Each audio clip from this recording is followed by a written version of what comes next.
শিক্ষা প্রতিষ্ঠানের মান উন্নয়নের জন্য প্রধানমন্ত্রী কাজ করে যাচ্ছেন। তিনি শিক্ষাকে সর্বোচ্চ অগ্রাধিকার দিয়েছেন বলে জানিয়েছেন মৎস্য প্রাণী সম্পদ প্রতিমন্ত্রী সুলতান সালাউদ্দিন টুকু।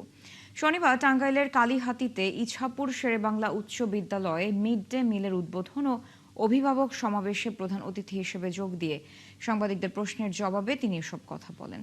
প্রতিমন্ত্রী জানান, কিভাবে স্কুলগুলোতে প্রোটিনের চাহিদা পূরণ করা যায় সে বিষয়ে সরকার পদক্ষেপ নিয়েছে। শিক্ষা ব্যবস্থার সার্বিক উন্নয়নের জন্য প্রাথমিক পর্যায় থেকেই কাজ শুরু করা হবে বলে জানান তিনি।